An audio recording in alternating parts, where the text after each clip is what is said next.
This is Orson speaking, bringing you now a story called Unseen Alibi. There can be no more splendid pageantry in the world, I guess, than the famous Trooping of the Color.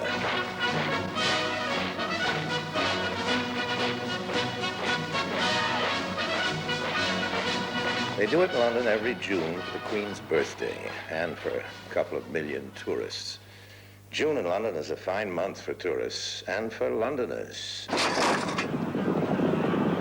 It's the month, for instance, of the Royal Ascot races, where the hats often outweigh the horses.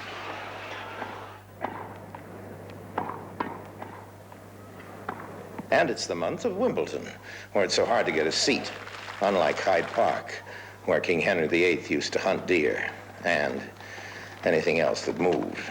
Well, out of those 2 million pouring into London this June, we've picked one particular tourist. And here he comes, a young American named Jerry Norton. A famous wit named Oscar Wilde once told a customs man that he had nothing to declare but his genius. Well, Jerry has nothing to declare but his love for an elegant English fashion model, Janet, who invited him over.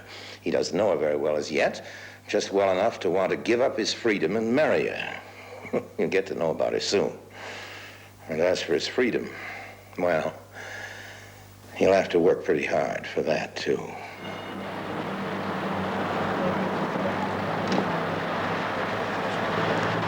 Captain? Yes, please. Thank you. Listen, baby. When you get to London, come and see me as soon as possible. We'll have lunch at my apartment. I'll be dying to see you. Your cab. Your cab, sir. Oh, yes, thank you. Okay. Sorry, sir, this one's taken. Thank you. Could you tell me the exact time? 1:30, sir. That's London time. Thank you. What address was it? 101 Beechwood Court, Kensington. 101 Beechwood Court, Kensington. And thank you. Thank you, sir.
When you arrive, go straight through the main entrance. Now, there's no need to speak to the hall porter.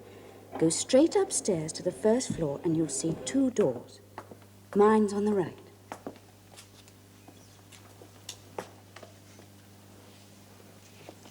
Don't ring. Just push the door and come in. Janet?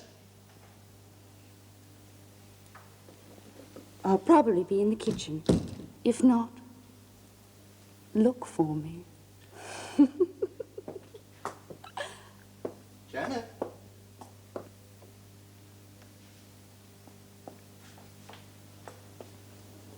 Janet?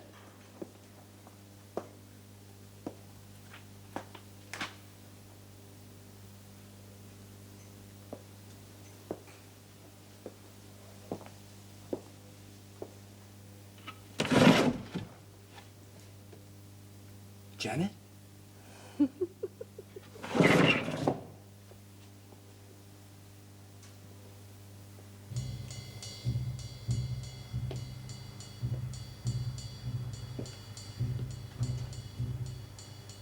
Janet?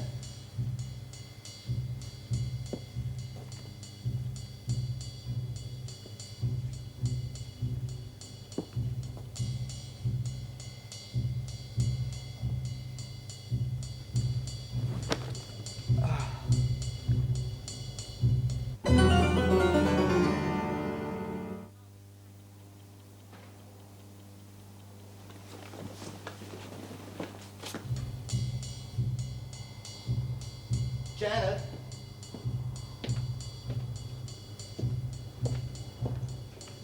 Janet?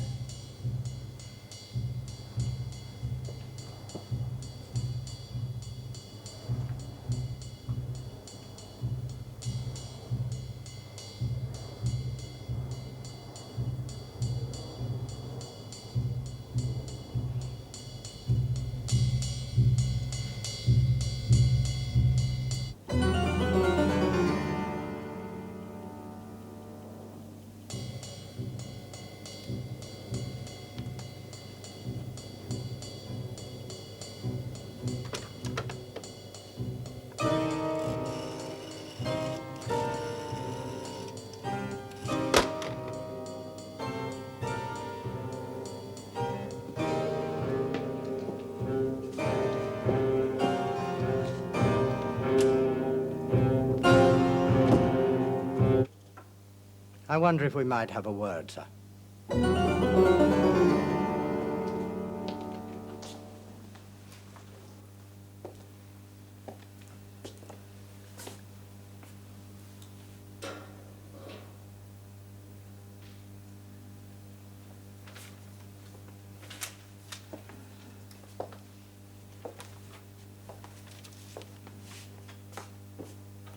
Mr. Norton, Inspector.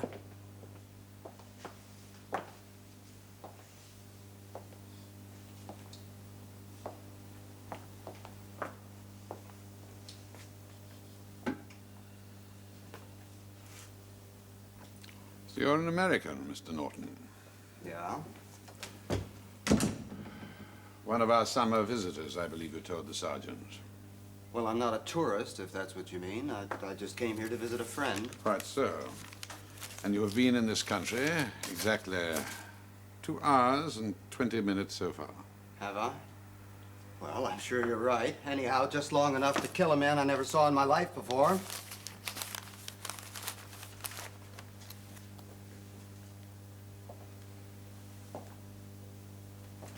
Please sit down, Mr. Norton.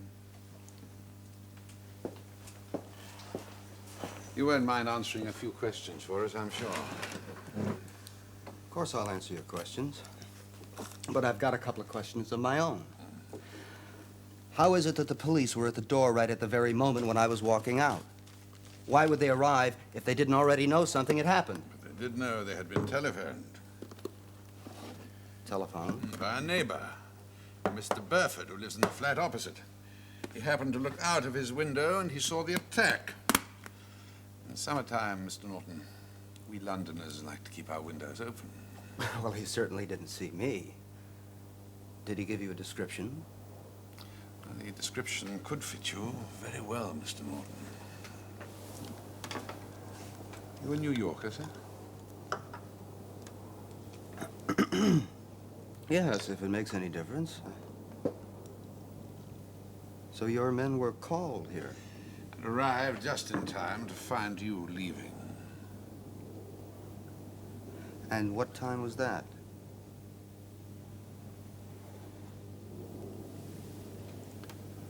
What time was what, Mr. Norton?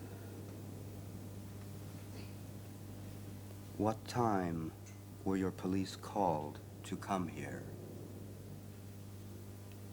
In this country, Mr. Norton, it is customary for the police to ask the question. Well, maybe so, but if I was back at my hotel at the time that call came in, you won't have many questions to ask, will you? True, absolutely true. Sergeant? Yes, sir.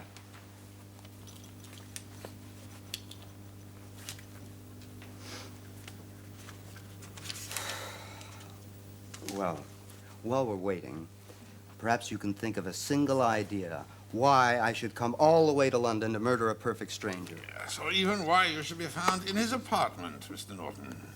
his apartment. Certainly. Oh, no.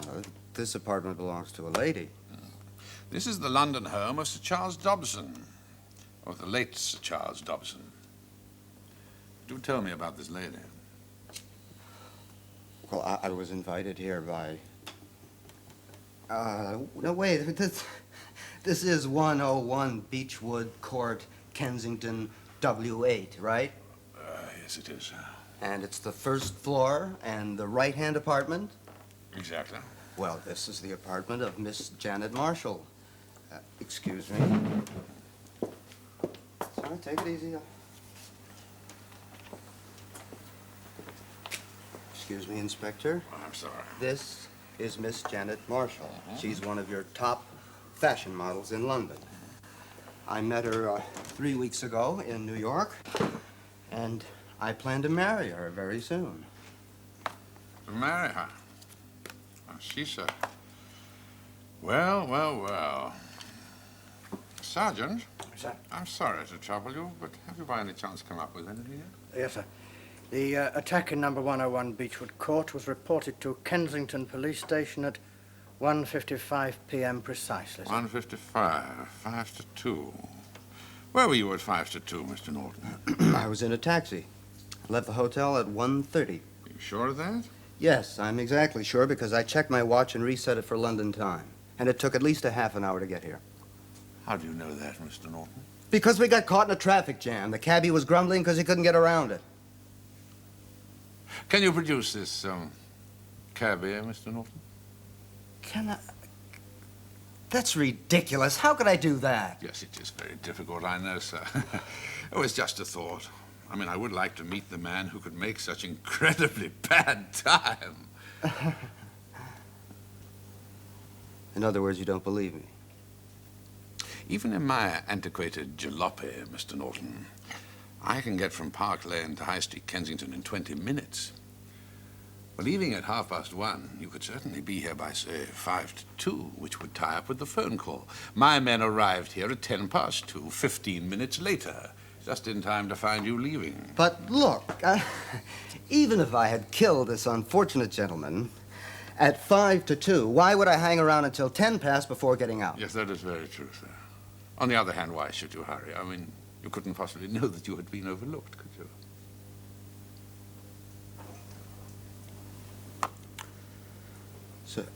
So in other words, I have to prove that I arrived after it happened. Well, that would certainly be a great help, Mr. Norton. Now, what about the hall porter? Did he see you? No, he was watching television. Anyone else see you? Inspector, this is all a mistake. It's got nothing to do with me. I've come to the wrong place, I've got the wrong address, and I've gotten involved in something. Yeah, well, that is the other problem, Mr. Norton. You see, you have come to the right place. I mean, this is the house of Miss Janet Marshall, the lady that you hope to marry. That being her professional name, of course. And Sir Charles Dobson was her husband.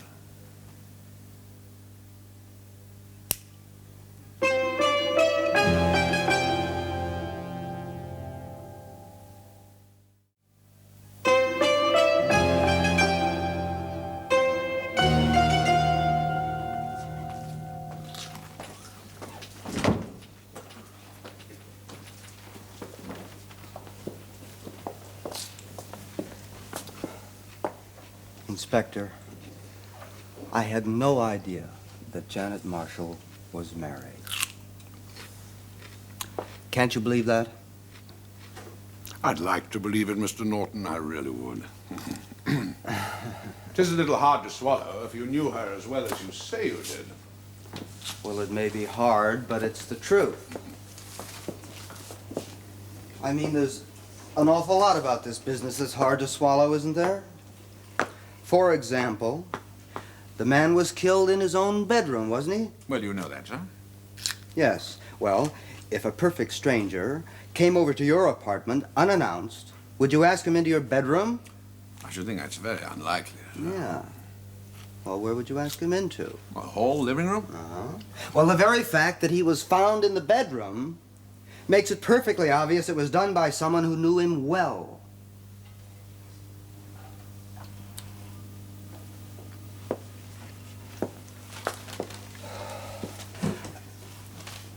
Inspector, would you take me for an intelligent man? I should think that's quite possible, sir. Thank you.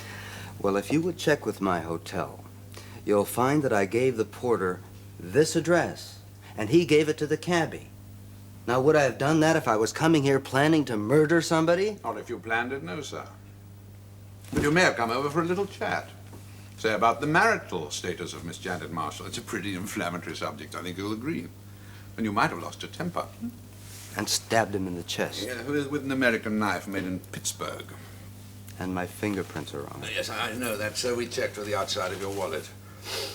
You're very efficient. But good God, if I had done it, wouldn't I have wiped the fingerprints off the handle? Well, not if you panicked, no. If I panicked? You want it every which way, don't you? One minute you say I didn't have to hurry, and now you're telling me I panicked. Well, there's no accounting for behavior under stress, Mr. Norton. That's always been my experience. Sounds like a lot of teeth in America, 13 letters. Oh, good. Well, the facts are all we can rely on, isn't it? So my only hope is Janet Marshall.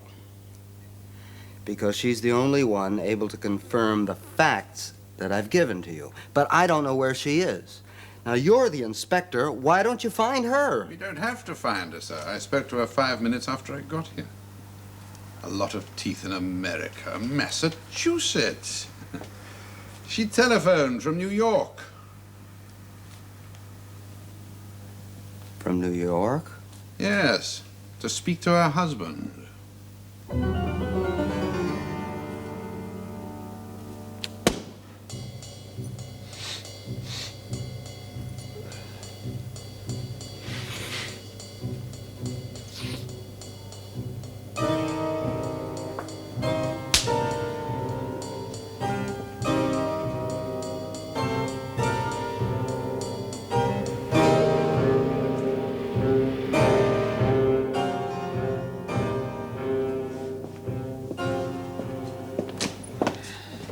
You must be getting hungry, Mr. Norton. Matter of fact, I'm sick to my stomach. I've been here for hours, and I think I'm entitled to call a lawyer. Oh, that is up to you, sir. Well, thank you very much. Inspector, given your vast experience, isn't it obvious to you that someone planned this whole thing? I certainly didn't plan it, and I didn't do it. Of course you didn't do it, sir. Now, your remark about the body being found in the bedroom was a great help. And the fact that the front door was unlocked. I said to myself, well, who would have free access to the place without causing suspicion? Servant, perhaps? Well, was there a servant? Yes, Mr. Norton, there was a servant. We've just picked him up with £5,000 on him. All right. You must have passed him on the way up, sir. Oh, yes, he did it.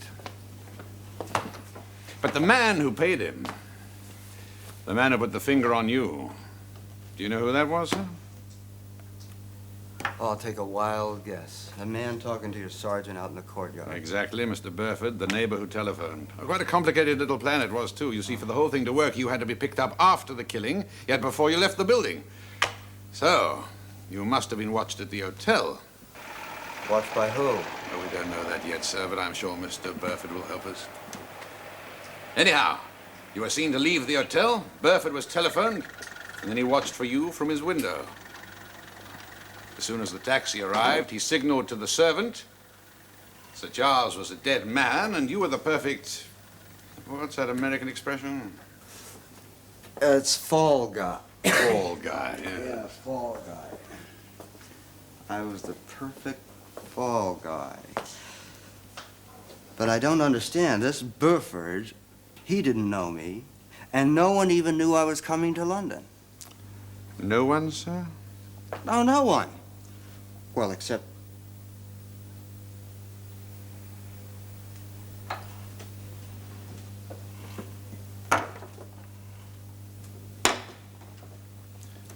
I'm afraid so, Mr. Norton. Now, who was it gave you your instructions? Who was it told you how to get in and when? Who was it who telephoned from New York? But I took her to Kennedy Airport 2 weeks ago. Did you actually see her get onto the plane, Mr. Norton? No, she didn't want me to. She said it would bring bad luck. Bad luck. But why? The usual reasons. Sir Charles was a rich man. She was involved with Burford, I'm afraid. Do you know what it was that saved you? No, do tell. The hall porter. The hall porter didn't even see me. Exactly. And that is now how I knew that you were telling the truth. You see, he was meant to be a key witness. He was meant to see you come sneaking in without announcing yourself. But Janet told me not to even bother with the porter. Of course. Because she thought it wasn't possible for you to sneak in without being seen. But you weren't seen. And so the whole plot failed. Because I wasn't seen. No, because of why you weren't seen. You see, the hall porter happens to be a tennis fanatic, and he told me that he switched on television to watch Wimbledon at 2 o'clock when the first match of the day begins. So because I remembered that he was watching television. You must have arrived after 2 o'clock. 2 o'clock. Exactly.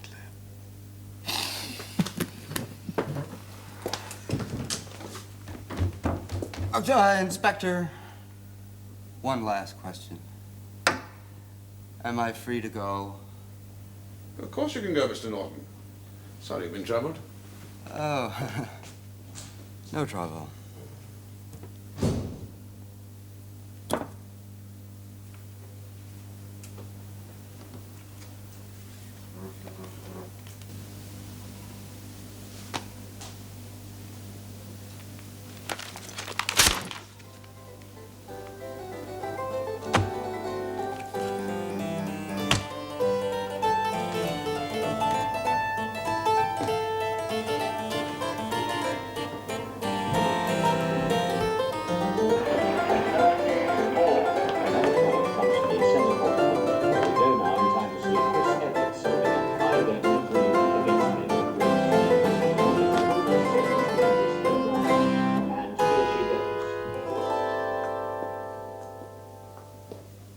No doubt about it.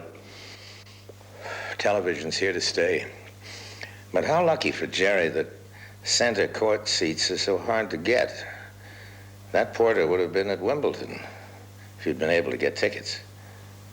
Oh, and by the way, I'm told that Jerry's already reserved 2 seats for him for next June at grossly inflated prices.